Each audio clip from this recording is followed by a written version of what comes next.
Ladies and gentlemen, the following segment of the podcast is presented exclusively by my favorite college in America, Hillsdale College, which proudly refuses every penny of government funding to remain independent. Thank you for listening, and my sincere appreciation to Hillsdale for their sponsorship. It's all quiet in the underground bunker. Doors closed, locks bolted. But the Great One isn't just resting on his laurels. He's making sure your weekend is even better by giving you his best.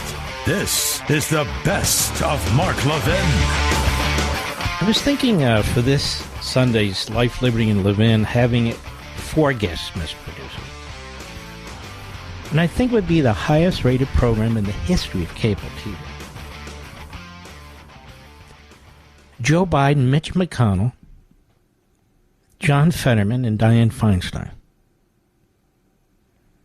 All 4 of them. How do you think that would go?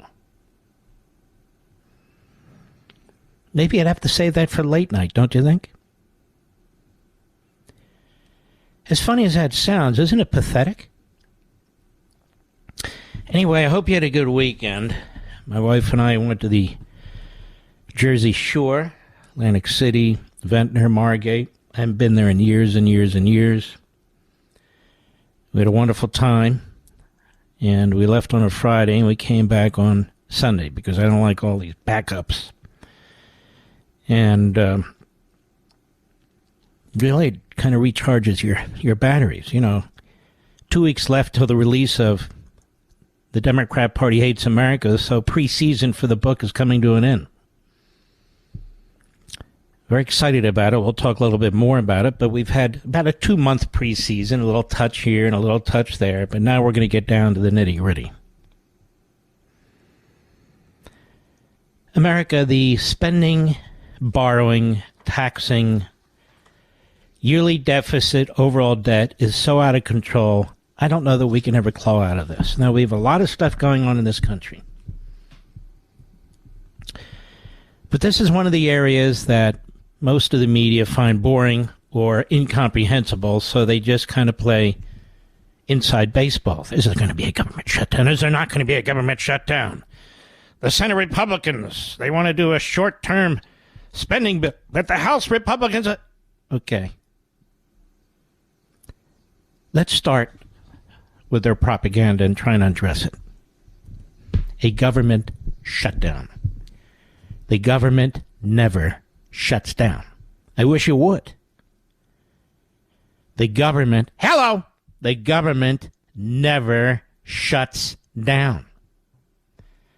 Parts of it might, most of it does not. And the parts that do shut down are intended to impose the greatest amount of panic, fear,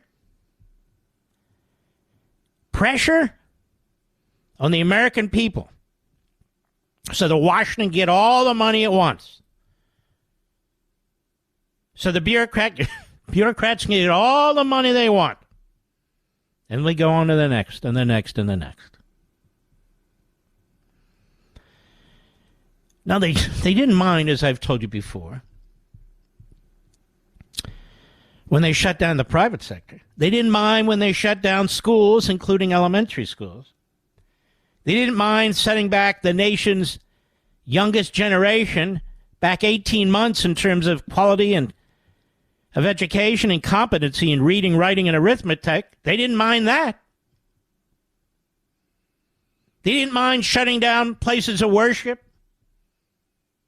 They didn't mind destroying small businesses, particularly restaurants and hotels and so forth. They didn't mind all the damage they did to the private sector, America. And they shut it down for months. Months. Oh, the government shutdown. Here's the deal. All the bureaucrats know this. All the politicians know this. You may not. If there's an actual shutdown in the sense that 83% of the federal government continues, ladies and gentlemen, 17% does not. I got that from Paul Ryan, the former head of the former speaker, but also former head of the Ways and Means Committee. On this program years ago, he said, over 80% of the government goes on. The entitlements go on. That is Social Security, Medicare, Medicaid, other spending, VA benefits go on. All that continues. The military goes on. The essential personnel stay. And for the federal government, that's 83% of them. But the federal government won't go bankrupt. All it has to do is cut its spending. Now, we'll get into this again because it kind of happened again. But first, let's begin with the shutdowns. In 1976, the federal government was shut down under the presidency of Gerald Ford for 10 days. We're still here, America. Ooh, look at that. We're still here. In 1977, under Jimmy Carter, the federal government shut down for 12 days. 1977, shortly after that shutdown, it shut down for another 8 days. So in September that year, it shut down 12 days. In October that year, it shut down 8 days. And guess what? Under Carter, in December of that year, it shut down another 8 days. Then, the following year under Carter, 1978, in October, it shut down for 18 days. Oh, my gracious goodness. 1979 under Carter, it shut down another 11 days. What was going on here? Carter went after these feather bedding projects of the government. He ran on a budget plan that would start from zero-based budgeting, he called it. He had problems from Democrats and Republicans. He shut down the government a lot. Total of 60 days out of 4 years. Then the great Ronald Reagan comes in. Congress wants to spend money on everything but defense. 1981, he shuts down the government for 2 days in November. 1982, he shuts down the government for 1 day, September 30 to October 2. Again, 1982, December, he shuts it down 3 more days. 1983, shuts it down 3 days. 1984, shuts it down 2 days. 1984 again, later, shuts it down 1 day. 1986, he shuts it down 1 day. 1987, he shuts it down 1 day. Here we are, America. Federal government's been shut down about 80 days until that point. Can you imagine? President George H.W. Bush shuts it down for 3 days in 1990. Bill Clinton shuts it down for 5 days in 1995.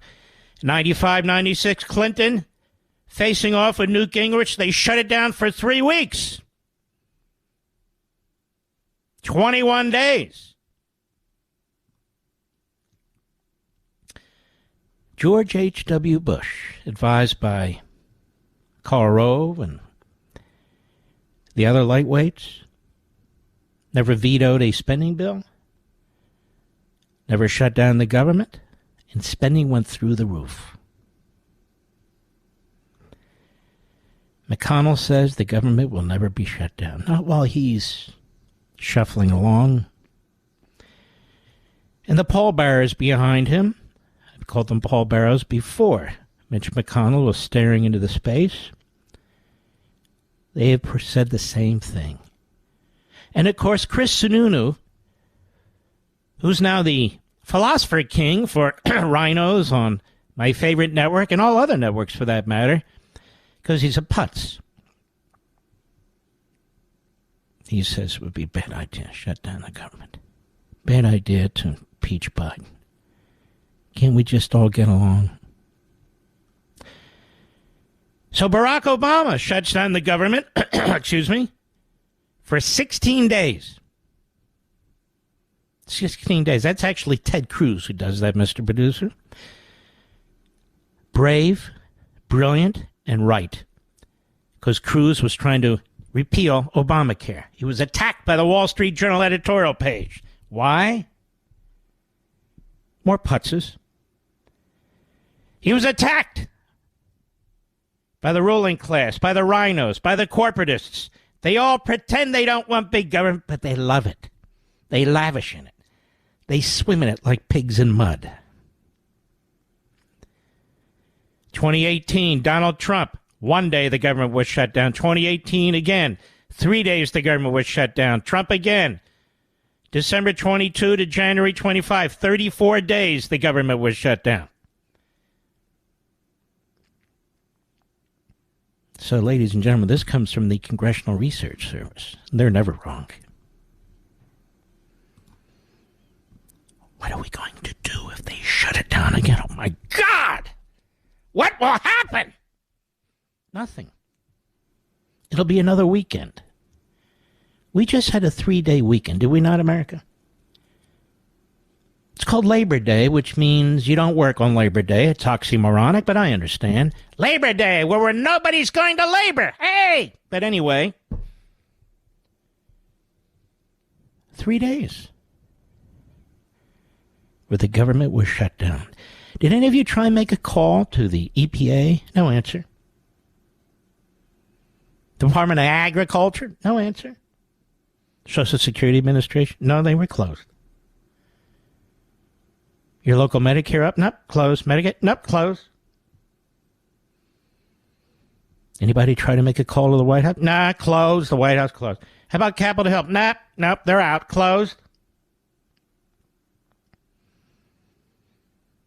Wow. How about DHS and all the illegal? Not answering.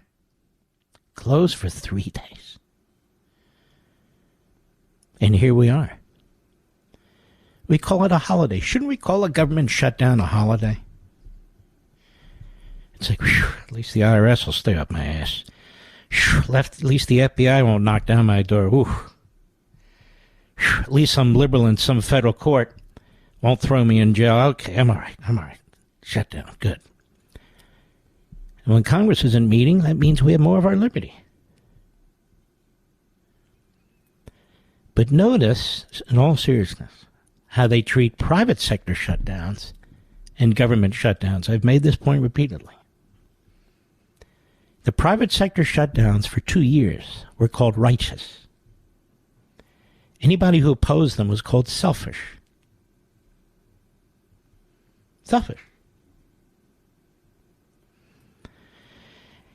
And in fact, the more you shut down, the more you forced people out of work, the more you sheltered businesses, the more money you got from the government, which we're paying for today in many ways. Now, why would it be righteous to do exactly the opposite, shut the government down? Because you'll deny resources to the politicians and the bureaucrats who are destroying our economy, who are destroying your pension plans, who are destroying your paychecks, who are driving up the cost of food and fuel and utilities, basics, because they won't stop spending and borrowing. And there's not enough tax money on planet Earth to pay for what they're doing. Not enough. Mark Levin.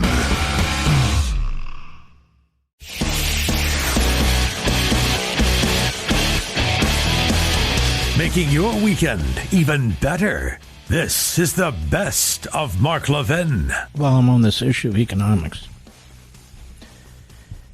from the Daily Mail, staggering figures. Ready for this one? It's Bidenomics. Reveal 1.2 million U.S.-born workers lost their jobs last month. Last month. Hold on, there's more. Replaced by 688,000 foreign-born staff. Wait a minute. 1.2 million American citizens lost their jobs, replaced by 688,000 foreign-born staff as Joe Biden allows migrants to flood across the border. You know what the media are disgusting. They have not once explained why Biden's doing it. Why is he doing it? Their lapdog sycophants at Mediaite, their lapdog sycophants at Media Matters, their lapdog sycophants at MSLSD and the Constipated News Network, and all the rest of them. The New York Slimes, the Washington Compost. Why is Joe Biden doing this? Even New York is upset about it. Even Washington, D.C. is upset. Oh, yeah. Because now they see the effects. They didn't care when it was happening in red states. Well, oh, wait a minute. The media, such a monumental change in the country in every respect. And for the worse. For the migrants, for the children of the migrants, for what's happening to them, what's happening to women on the border, the lawlessness, the crime, the feces in the street. Casper, Wyoming's now had to move tons of feces out of the street. They have 200 homeless people there that were shipped there out in the middle of nowhere. That affects a small town relatively. It's hitting every corner of the country. You know where they need to have this? They're only in the newsrooms. We need illegal aliens, foreigners from all over the world, crapping in the newsrooms at the New York Times, the Washington Post, just crapping all over the place. Crapping in the studios of MSLSD and the Constipated News, just crap all over the place. You know, my idea is this. Liberal policies should be allowed to apply to liberals. That is, Marxist policies. Democrats should be forced to wear masks. They have this mask fetish. Wear them. In fact, wear a burqa. We don't want to look at you anyway. They should be forced to pay reparations. That's their party. They should pay 90% tax rates. That's what they think's fair. Their boy Bernie Sanders, Bernie the Red, then pay it. They should not be allowed to purchase anything that runs on fossil fuels. Anything. They should be required to be vegans or vegetarians. If they have guns, they should be required to give them up. Come on now. Their stinking rotten policies ought to be imposed on them. Then you see how fast they run from them. Look, I know a lot of people. Some distant family members. Distant. Liberals. Really Marxist, but they don't understand. And man, they are money hungry. They are penny pinchers. They want land that doesn't belong to them. They buy real estate. They're flipping this. They're flipping that. They're making a fortune in New York. Making a ton. Making a ton. And they're radical Democrats. They attack Trump. They attack most Republicans. They hate Bibi Netanyahu in Israel. But you try and take one penny from these people, and they'll fight you to the death. Even when it comes to land. Land. I've got one friend, he's got relatives. They inherited this land. And my friend, he's been working that land day and night. He's into the outdoorsman stuff. He's a hunter. He chops the wood. He does all this stuff. He loves it. He's up there in the winter. He's clearing the roads so he can get in and out of there. Others can too. And he has to deal with people who are radical left-wing Democrats. Indeed, one of them has a crazy-ass left-wing Democrat for a kid. And they want to control everything. The land that they don't even work. They expect this guy to chop the wood for them. They're not interested in equity. They're not interested in community, unity. No, man, we want our peace, baby. And we want to control not only our peace, but your peace. See what I mean? This is typical. Typical. I call these people Mercedes Marxists. Have you noticed that, Mr. Producer? Look for the backbenchers to use that phrase at some point. But I call these people Mercedes Marxists.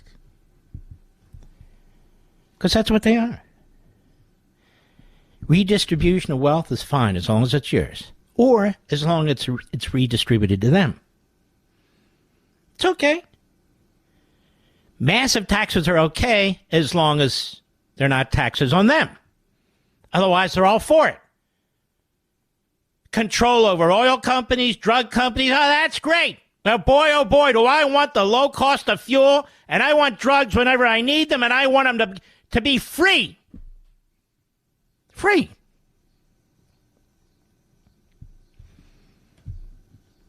Staggering figures reveal 1.2 million. This is Daily Mail. I didn't get it at the New York Times. Didn't get it at the Washington Post. Didn't get it CNN or MSNBC. Didn't get it from CBS. Didn't get it from all the rest of the creeps. Anyway, the latest data show that the decrease in the number of native-born workers month on month has dropped to lows not seen since April 2020, a.k.a. the pandemic. The increase in foreign-born people working in the U.S. this summer, 668,000, is the highest July to August jump in years and years. Staggering figures. 1.2 million U.S.-born workers lost their jobs last month, while the foreign-born workforce increased by 700,000 as migrants continue to flood across the border under the Biden administration. Between July and August, there was a staggering decrease, 1.223 million to be clear. Unbelievable. The number of U.S.-born workers in employment had previously been steadily increasing since January, when the figure set at 130 million. This jumped to 131.1 million in April, peaking in July at 132.25 million. Employment in this category was back down to 131.03 million in August. By comparison, the number of foreign-born workers has been increasing. What's going on in the corporatists? They're paying these people under the table. It's just easy to get rid of citizens. Now, this is what the Democrat Party, at least at the national level, supports. On the one hand, they go, Biden's out there, he's in Philadelphia, my home city, talking to AFL-CIO members, talking about, oh, the unions, baby, the unions. Because he relies on the unions. He always did, as a punk from Wilmington. They carried him over the finish line for his first election, the unions. Whatever the unions want, Biden delivers. Well, let me ask you this, unions. Do you like this? Where American citizens are losing their jobs, but those born in other countries are massively coming into the country and taking those jobs? What do you think of that? That's Bidenomics. It's Bidenomics. It's working. If you want to destroy America, it's working.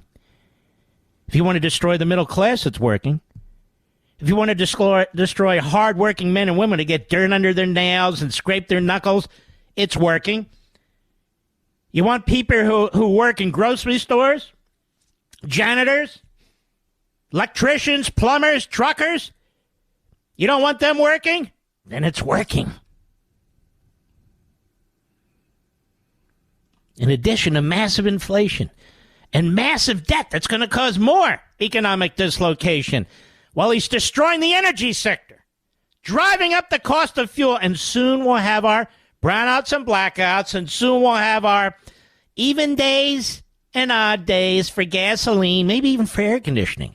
And soon we'll have our housing and urban development, a backwater cabinet position, issuing zoning directives for the sake of the country. The water, the air, and for the sake of preserving energy, you shall not build homes bigger than X. You shall not build single-family homes. You shall live in increasingly dense... Folks, I'm not Nostradamus, but I know my history. Any government that has the power to regulate household products out of existence has the power to destroy your lifestyle. Any government that has the power to regulate fossil fuels out of existence and the things that use fossil fuels, like automobiles, out of existence, has the power to destroy your lifestyle. Those of you who are having difficulty making ends meet, which is a lot of you, what can you do about it? I use this phrase hamster wheel.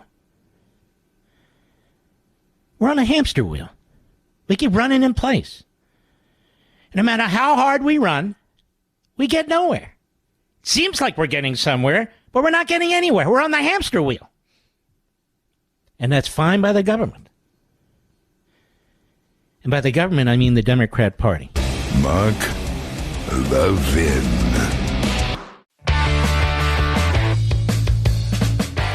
You're listening to the best of Mark Levin. Well, David Weiss has told a court that they expect to indict Hunter before the end of this month, by September 29th, required to tell the court under the Speedy Trial Act, and most people are surmising it must be the gun violation. Two quick things about this, then I want to move on.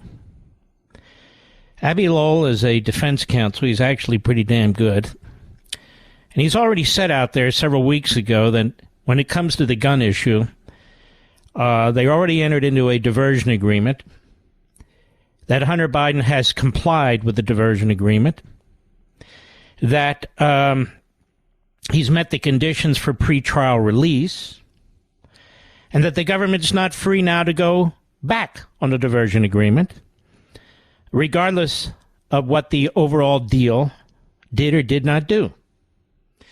It was agreed to by the U.S. Attorney's Office. It was agreed to by the Department of Justice. It was agreed to by this one and that one. So he's got an interesting argument.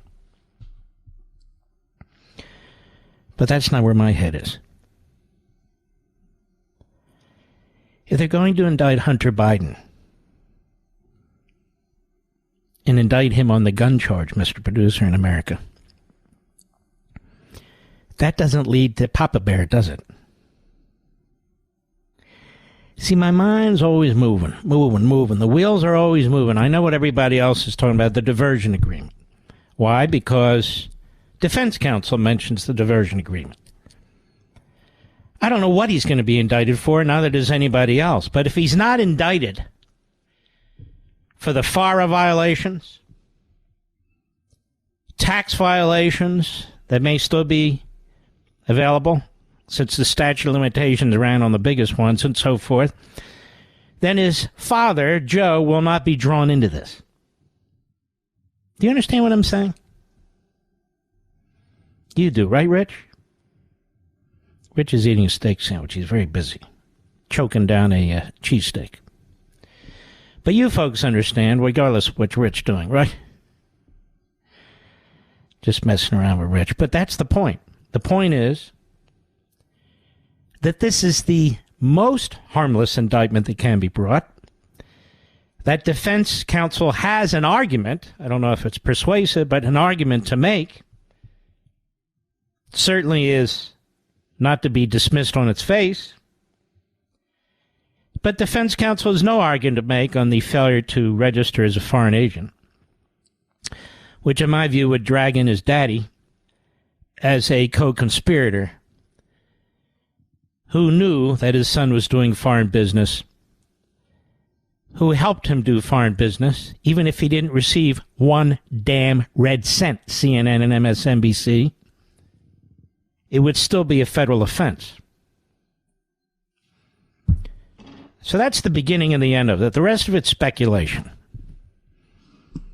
So I don't want to spend forever on it. but the rest of it is speculation. But there are other things going on in the country, a lot of other things.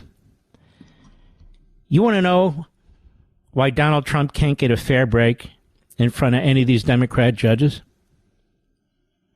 Take a look at New York today, just today. New York judge, writes Newsmax, denies Trump request to delay trial. A New York State judge today denied Donald Trump's request to delay the start of a scheduled October 2 trial in Attorney General Letitia James's civil fraud lawsuit, accusing the former president, his family, and the Trump organization of inflating the value of his assets. Now, why couldn't the judge put that off? Well, he could have. Judge Arthur F. Engoron is a Democrat hack. He could have easily put it off. Trump's lawyers late Tuesday asked the judge to briefly delay the trial until 3 weeks. Just 3 weeks. After he ruled on both sides' requests for summary judgments, which seek victory on various legal issues without the need for a trial. A trial of this magnitude should not begin in chaos, his attorneys wrote. The court and the defendants are entitled to know the claims and issues to be tried sufficiently in advance to prepare adequately for trial. Now, let's step back. So you have motions for summary judgment by both sides. In other words, we win. You look at the law, you look at the facts, there's no way we can lose. That's the prosecution. Defense says, we win. Look at the law and the facts, there's no way they can win. So these motions are filed and they're waiting for the judge to issue his ruling. And so rationally, logically, Donald Trump's lawyers say, well, until you rule on this, how are we even supposed to prepare for this trial? They said, so let's wait 3 weeks till you decide these decisions. These are momentous. Judge says, no, let's start the trial. Let's start the trial. Isn't that amazing? Now, maybe I went to Temple University Law School, but I think I got a pretty good legal education. And whether I did or not, I've been practicing law now, let's see, since I was 23. Soon to be 43 years. Going to be 66 soon. That's frightening, but nonetheless. I've never heard of an idiot judge who would rule like this. No, I never have. In a separate filing, Trump also asked that James withdraw what he called her frivolous motion to sanction the defendants and their lawyers $20,000 for continuing to raise arguments that the judge has rejected. James is seeking at least $250 million and to bar Trump and his sons from leading their family business. If you're running a business in New York and you're Republican, you better get the hell out of there. You better get the hell out. What's the point? You have to hope you're not mugged on your way to your office.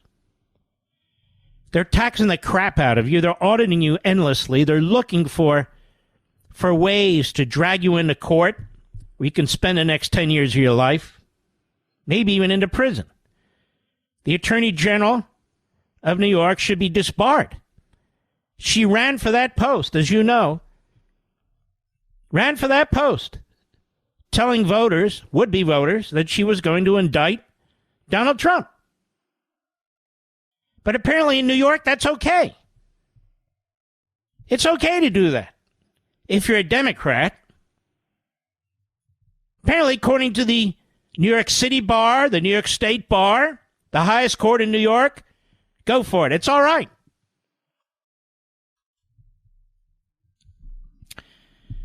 Let's move on. Back to New York City. Same day. A federal judge found Trump liable for defaming the writer E. Jean Carroll by denying in 2019 that he had raped her, and said jurors will decide only how much Trump owes in damages. So there the judge did, in effect, issue a summary judgment and said to Trump before trial, guilty. Guilty. There's nothing you can say that allows you to really defend yourself. What you did is indefensible.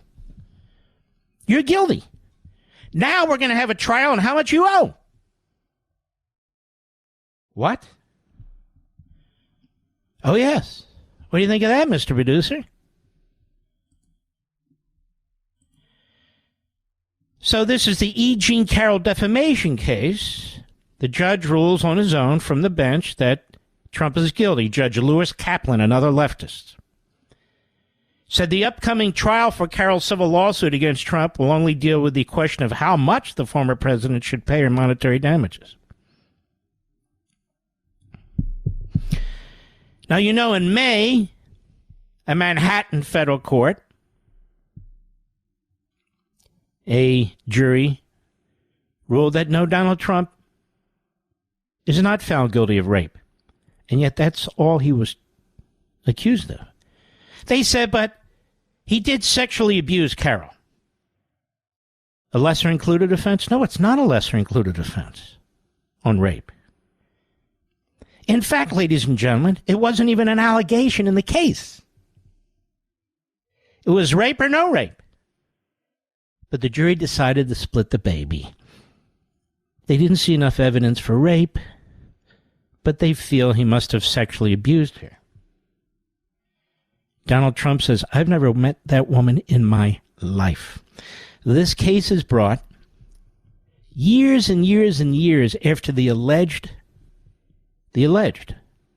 non-rape occurred, because New York changed its statute of limitations as applies to these kinds of allegations.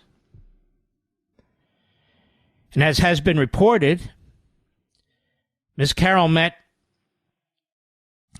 George Conway at some event, some party.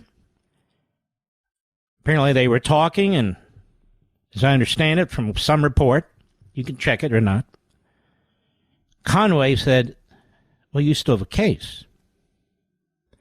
She seemed a little flustered and surprised. And then somehow a Democrat donor, one or more, decided to help fund her litigation. And that's how that case got off the ground. The allegation goes back to the mid-1990s. Mid-1990s, America. So Trump is guilty, they find, of not rape, but of some kind of sexual abuse. And then he lashes out again, and she says, okay, I'm suing you a second time. And apparently when she made her comments public in 2019, when she went public with her rape allegations. So federal judge Lewis Kaplan, a leftist, he rules there's no point in having a trial on the facts here. I mean, Trump did what he did. I'm looking at the record. I'm looking at the filings. Guilty. You're guilty. Guilty. Guilty. And we are going to have a trial, but really to determine how much you're going to pay this woman. What do you think of that, America?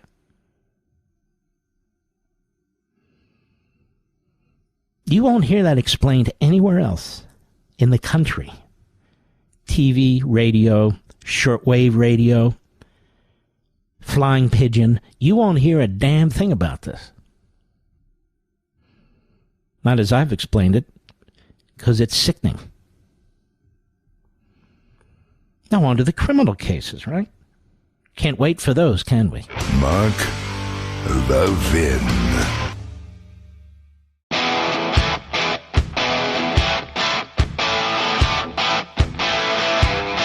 The Great One makes your weekend even better. This is the best of Mark Levin. I wanted to talk to you just to pick up one point from yesterday, where we spent a lot of time talking about the economic destitution and impoverishment that is being imposed on us in a way that at some point we will not be able to climb out from under this by politicians, frankly, in both parties, mostly the Democrat Party, but with Republicans aiding and abetting.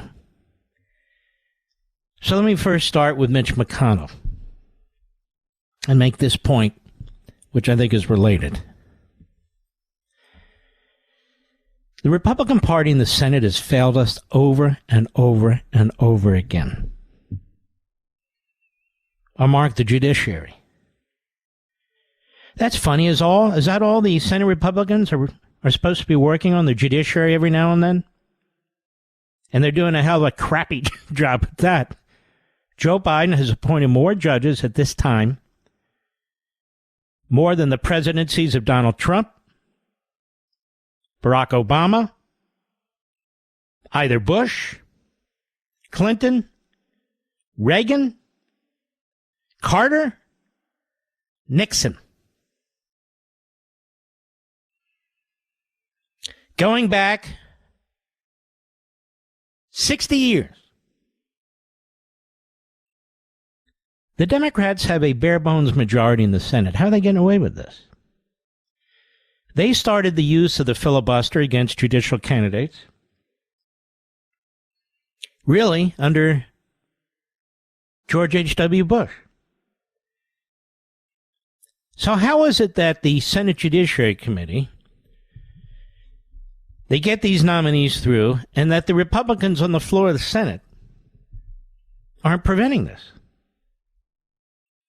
How can that be? Because they're cowards. They're cowards. I don't want to hear about their strength when it comes to the judiciary. Oh, but Mark, look at the Supreme Court. The Republicans in the Senate have given us crappy Republican justices and great Republican justices. It's really been up to the nominee, the president, and they decide if they're going to fight to get them confirmed. But Mark, Mitch McConnell kept Merrick Garland off the court. He didn't keep Sotomayor off the court. He didn't keep her off the court. And she's not only a fool, she's a crook. But enough of that. What else have they done for us lately? Mitch McConnell, 17 Republicans voted on that infrastructure bill. Remember that? It's $1 trillion. That certainly added to inflation. No question about it. What have they done to secure the border? Any riders, any amendments on any legislation? None. None backed by Mitch McConnell. None backed by Mitch McConnell.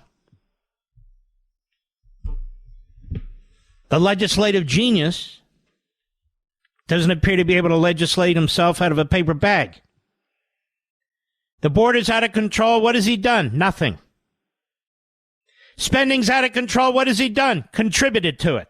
Even now, he wants a short-term spending resolution. He doesn't want to take on the Democrats. He doesn't want to take on Biden. But it's the only way you can get spending under control. There is no other way. These people spend like drunken Marxists. Is it too much? They ask them to stand up and fight? Maybe in the end they'll lose, but stand up and fight!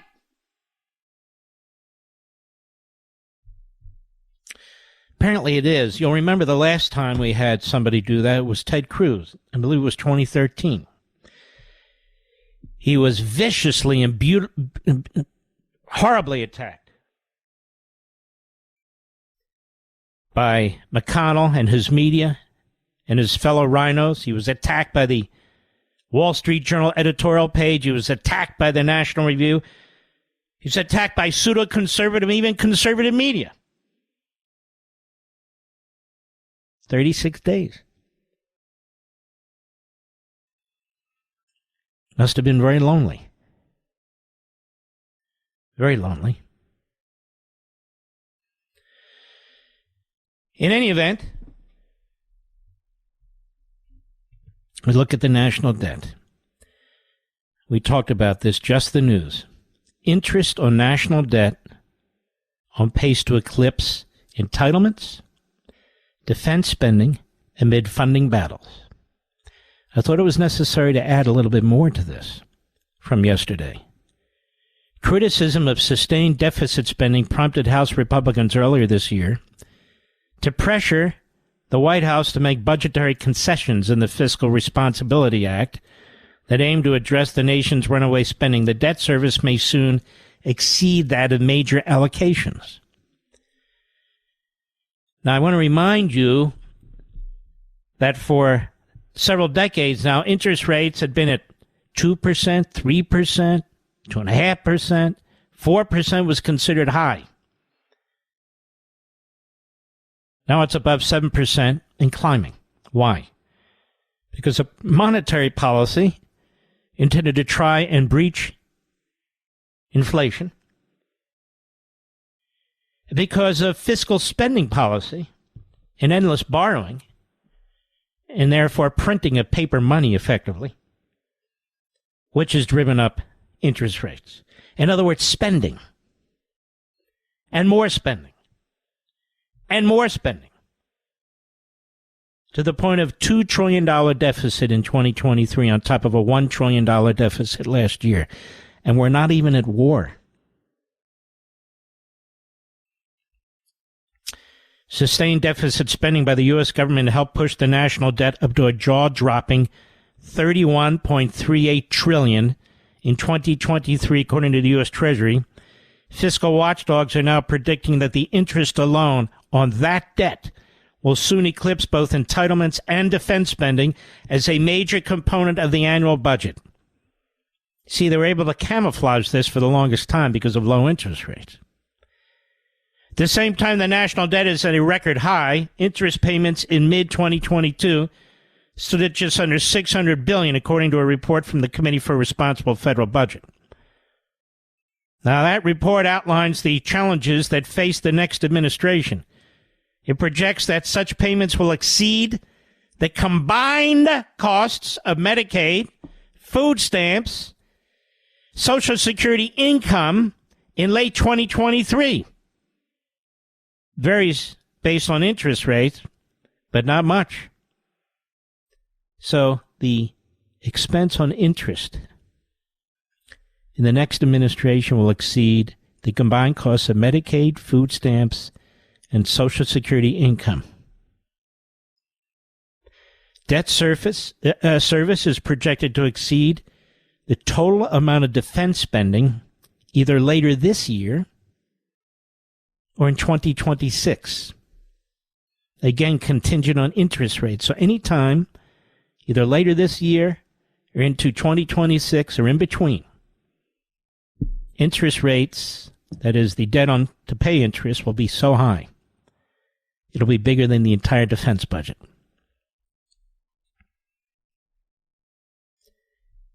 A 10-year Treasury note, which in 2021 came with just under a 1% interest rate, that figure now sits at 4.3. You see, those low interest rates were set illegitimately, I would argue, by the Fed, and that was just the fuel needed by the big spenders in Congress. So in other words, the Fed has not done its job, which is to ensure sound money. The Fed has been the drug dealer to the drug addicts in Congress, that is, the spending addicts in Congress. Debt service is projected to exceed defense spending, as I said.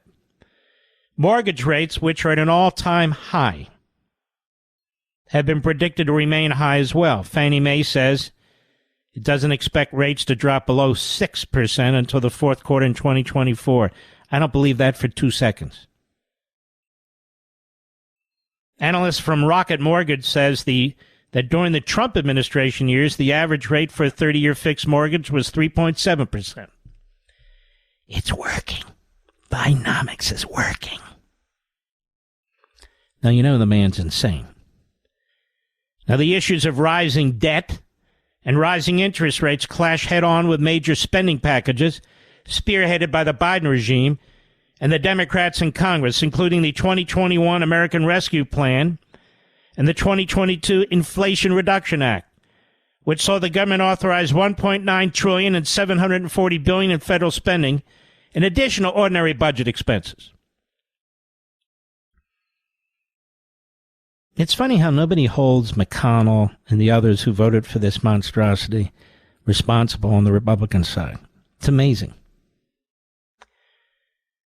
Criticism of sustained deficit spending prompted House Republicans earlier in the year to press the White House to make budgetary concessions. GOP budget hawks are largely unsatisfied with the concessions House Speaker McCarthy managed to wrest from the administration at that time. The Biden administration, however, has largely depended on spending more and more on entitlements to bolster its support among demographics like key Democrat voters. Georgia Republican Marjorie Taylor Greene indicated that she would not support the administration's funding requests and so forth. In a separate interview on the program, meaning just the news, National Taxpayers Union Executive Vice President Brandon Arnold forecast a tense exchange over the funding disputes, but warned Republicans to formulate a winning strategy should they opt for a government shutdown, noting the Republicans have failed to secure concessions through such an approach before. And that is a problem. So when we have some of the better conservatives saying we're going to shut down, but you've got to come up with arguments where you don't sound like a CPA or an actuary. And they're simple. The Democrat Party budget will destroy working Americans. It will destroy people on fixed incomes. It will double, triple expenses that you need to survive. It will continue to drive up the cost of food, continue to drive up the cost of fuel and utilities, make home buying impossible, drive up the cost of rents. Go through it, explain it. It's not hard. And then turn the tables. The Democrat Party is the party that stands for the bureaucrats, the billionaires who made their billions off of government. Why is this so hard, Mr. Producer? Do you ever wonder to yourself how these people ever get elected to high offices? It really is unbelievable. It's like the abortion debate. They're on their heels. They don't know what to say. Here's the easy answer. The Democrat Party believes not only in abortion on demand, they believe abortion in the last moments before birth. They believe in aborting babies. They believe in infanticide. And when they say they don't, they're liars. Here's the proof. And then pull out the bill that they voted for right after the Dobbs decision was issued. That's all. This isn't just about babies in the womb. This is about babies coming out of the womb. And in some cases, babies outside the womb. Make them explain themselves. That's not true. Oh, yeah? Well, let me demonstrate to you that it is. What about it? Now, every time this happens, the Democrats think they have the upper hand, because they'll go through the litany of programs that they'll claim will be shut down and cut, and they get help from McConnell, who says he will not allow the country to go bankrupt. First of all, for the 4 billionth time on this program, the country can't go bankrupt. Well, it can, technically. When the government shuts down, the faucet for your tax-paying dollars stays open. So they continue to receive approximately $350 billion, about that amount, every single month. It's probably more than that by now, probably closer to $400 billion. So all they have to do is trim their sails. But they won't. They don't care if you go broke. They don't get their power from you. They get their power from the bureaucrats that write the laws of this country, that impose the regulations, the interest, the penalties, even sometimes prison sentences. The bigger the bureaucracy, the more and more powerful, more and more of them are armed. The courts back the bureaucracy, so they know. The bureaucracy never takes a cut, ever. Certainly not a permanent one. Never, ever. The question is just how much is the increase, not the reduction. Mark Levin.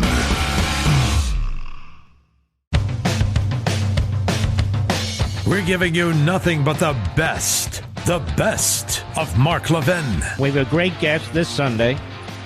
Two guests, Life, Liberty, and Levin, 8 p.m. Eastern on Fox. Jim Jordan. Now, Jim Jordan interviewed by me. That means it'll be really very, very interesting because I've got some very interesting questions that I want to ask him about Fani Willis, their desire to get information from her, which I think is a brilliant idea. And one of the great lawyers, David Schoen, who represented President Trump in one of the impeachment trials, but he's just a top constitutionalist, and we want to chat with him too, and I'll have my opening monologue. So I hope you will join us, Jim Jordan and David Schoen, in my long-form interview program. That's what I do, long-form, no conga line of gas. Ooh, who's that one? I don't know. No. 2. And when this new Saturday show starts, sometimes it'll be 1. If I think that guest is so crucial, I believe that more and more Americans need to listen to what that individual has to say, we will have 1. Media Matters may not want to watch because, they're busy watching Yabba Dabba Doo, what is it? Cartoons. The Democrats are saying right now, America, I want you all to listen to this, that this is one of the greatest economies ever. Now, you ought to take them at what they're saying, because this is their position. We don't need to do anything about inflation. We don't need to do anything about food prices. We don't need to do anything about gasoline prices. We don't need to do anything about any of it. It's the greatest economy in modern times. Listen to them. That's what they're going to tell you. Don't worry about your IRAs and your 401ks and your mutual funds. Will you put a little money in now and then? You're hoping to put it away for a rainy day, or your pension. And don't worry about your retirement checks. It's great. We've never seen anything like this economy. Bidenomics, it's unbelievable. The idea that you're having to pay more for food, the idea that you have to pay more for fuel, for utilities. Well, that's your imagination. Because the Democrats, they produce this fantastic economy. And if you don't think it's fantastic, it's your problem. It's your fault. That's what they're saying to you right now. Biden, the conga line of Democrats, that the suffering you're going through or the decisions you have to make, the choices you have to make between one thing or another, when you go to the grocery store, the supermarket, and you push that basket, that cart, and you go past the meat section because it's just too damn expensive, that's okay. The Democrats are saying, no, you don't understand. Those prices are great. The prices are great. What are you complaining about? That's what they're arguing right now. That's what they are arguing right now as I speak to you. That's their position. On the border, their position has been, and you've heard the Secretary of DHS say it, you've heard Kamala Harris say it, you've heard Joe Biden say it. He speaks very fluent gibberish. The border is secure. It's what they say. The border is secure. Now, all of a sudden, these sanctuary cities and sanctuary states, they're very upset. They blame Governor Abbott, among others, for sending illegal immigrants to their towns. Governor Abbott couldn't send enough illegal immigrants to these states and towns if he wanted to. They are pouring over the border, and they are freely going to these states and towns. They're going to the biggest welfare centers in the country, where the cities and states are incredibly generous with your money, doling it out. That's why they're going to New York City and New York. That's why they go to California. That's why they go to New Jersey. That's why they're headed up to Chicago. When they wind up in Florida, it's because they're shipped there. Or Tennessee, it's because they're shipped there. But they know exactly where to go. And they know nobody's going to stop them. And they know they can do damn well whatever they want.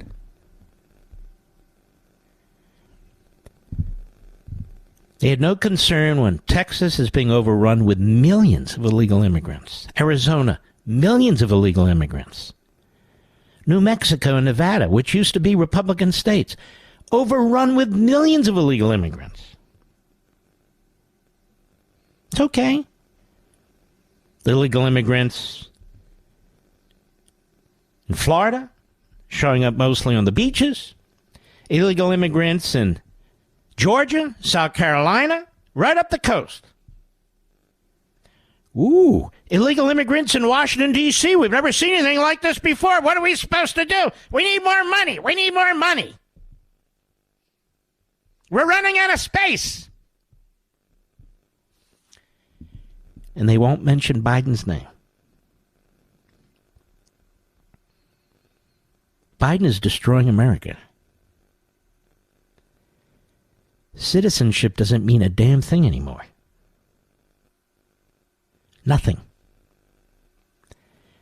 And it's not just Biden, it's all those Democrat senators. Oh, they can put out their little statements and press releases. They mean nothing. They vote the party line. They goose step right behind Biden with their shiny boots. That's right, I said it. You've got the congressman who represents the southernmost part of New Jersey. Was a Democrat, now he's a Republican. Why? Well, this is part of the reason. I told you my wife and I were in Atlantic City and Ventnor and Margate. We loved it. That's where my family used to hang out when I was a kid in the summers. Atlantic City has a total of 50,000 people. That's the population. And there's an enormous Hispanic population there now. I don't know, legal, illegal, it's just large. And same with other parts, Vineland, New Jersey, and so forth, Salem County, generally. And Biden wants to take illegal immigrants out of New York City and send a whole bunch of them to Atlantic City. Folks, that city cannot withstand thousands of illegal immigrants. It's barely holding on. There are great efforts there, you know. There's a part of that city that's all built up where they're trying to attract tourists. They're trying to attract people who have money with these more high-end shops. It's beautiful, actually. But then you walk 2 blocks away, and it's not so beautiful. You hear sirens all night long. It's still a great city. Most of the casinos are boarded up. You could see most of the condominiums on the boardwalk are in disrepair. Not all, most. So many have left Atlantic City, and they've moved to Ventnor and Margate and Longport, south of Atlantic City. Atlantic City is on a barrier island. That's what it is. I think it has the greatest beach in the world. That whole lineup of towns have the greatest. The sand is like talcum powder. It's just so soft. You know, much of the beach in Florida, not all of it, but much of it is very granular. The waves are great, too. The body surf through there. I used to do that as a young man. My father used to do it. Brothers used to do it. I tried it out this weekend. I almost drowned to death, Mr. Producer. So I didn't try it again. Now, but my point is, you know what's going on in your town. You know what's going on in your school system. People showing up from nowhere. You know what's going on when you drive past a Wawa or a 7-Eleven or Sheetz or whatever you have in your community, and you see people lined up. They're illegal aliens. They have nothing to fear. They're not going anywhere. But where are they going? It's a funny thing. About a year ago, I was on Hannity's show on Fox. And I said, among other things, and I only know this not because I remember everything I say on Fox, let alone Hannity's show, but I'll tell you why I remember in a moment. I said, where are all these people going? This was before it was obvious. They're in New York now, and but they just kind of went over the border and they disappeared. But now we've reached a point of so many people coming into the country illegally. You can't miss them. They're everywhere. I love the left. How can you tell? Well, let's see. They're homeless. They don't speak the language. They're looking for refugee status. Some want amnesty. That's how you tell. It's not hard. So anyway, where are all these people? President Trump contacted me and he said, that's the best damn question I've heard about this. Where are they? I said, they're everywhere and they're nowhere. Now they're everywhere. Everywhere. These sanctimonious Democrat mayors and governors and state legislators, these sanctimonious punks on television and radio, pushing sanctuary cities and sanctuary states. Not so much anymore. Because it destroys the quality of life. Let me repeat it. It destroys the quality of life for American citizens in these communities. Democrat, Republican, Independent, it doesn't matter. It's not politics for them. So now they take over, recess areas in schools. They're taking over soccer fields and football fields and baseball fields. So they don't have Little League anymore. They're taking over parks. So people can't sit on the benches anymore and feed the pigeons or bring their little kids in the baby carriage. That's over. That's over. People have to be afraid to walk on a public street in the middle of the day because you have encampments. Encampments. Looks like the poorest parts of the world. Poorest parts of the world. Because they're becoming the poorest parts of the world. I listen to this mayor of New York. He sounds like an idiot. He denounces all the illegal aliens, and then he says we must care for them. Is he schizophrenic? And then they have a new trick. Well, blame the Republicans because we don't have comprehensive immigration reform. Excuse me? We're talking about securing the border. You don't need comprehensive immigration reform, you idiots. Secure the damn border. You need comprehensive immigration reform. What, do you want us to hand out citizenship certificates to everybody? That's what they mean, because that's what they want. Now, the problem is, it's very painful for the cities of America. It's very painful for these states where these people are starting to show up. The states that hand out the biggest welfare checks are now getting slammed. And the people in these communities don't like it one damn bit. Not in the inner cities of Chicago, not in the inner cities of New York, not in my hometown, the inner city of Philadelphia. Look at Kensington. It's gone. You can go through all these communities. They're taken over. They're over. They're done. Los Angeles. Honestly, who the hell wants to live in the middle of Los Angeles? Nobody.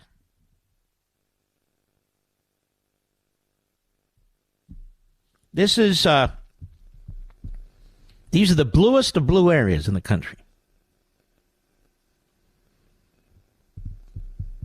Destroying our country. Because they're destroying the rule of law. We had immigration laws in place. All you have to do is enforce them. Trump showed them how to build a wall. They stopped. And now they have sold, they steal, and are selling to steal pennies on the dollar. This is intentional. This is man-made. This is Democrat Party made. I don't care how many local Democrats and state Democrats whine like stuck pigs. Their party's doing it. And not one of them has the guts to stand up to Biden. Oh, I wrote a letter. Shove your letter. How many of them are challenging him in the Democrat primary? Not one of them. How serious are they? They're not. They just figure you folks in New York, you're going to vote Democrat. They just figure you folks in L.A., you're going to vote Democrat. You folks in Philly, you always vote Democrat. Atlanta, Democrat. Chicago, Democrat. So what the hell? There's no consequence when you have one-party rule and the people want it. They want one-party rule, even though it destroys their neighborhoods, increases crime, destroys their school systems, doesn't matter. Because for a century, people have been told that the Republicans are the racists who hate your guts, when it's been the Democrats all along. But the Democrats have something the Republicans don't have. The media. The Democrats have something the Republicans don't have. Marxist revolutionaries who wake up every day trying to figure out how to destroy America. And the Democrats don't have something that the Republicans have. The Chris Christies of the world. The Chris Sununus of the world. The rhinos. The establishment Republicans. Who always want to be in the middle and cut a deal. You can't cut a deal all the time. You can't cut a deal over slavery. You can't cut a deal over segregation. You can't cut a deal over the survivability of capitalism. You can't cut a deal over the security of the border. You can't cut a deal over protecting the American people. These are defining issues. What does this have to do with energy? Everything.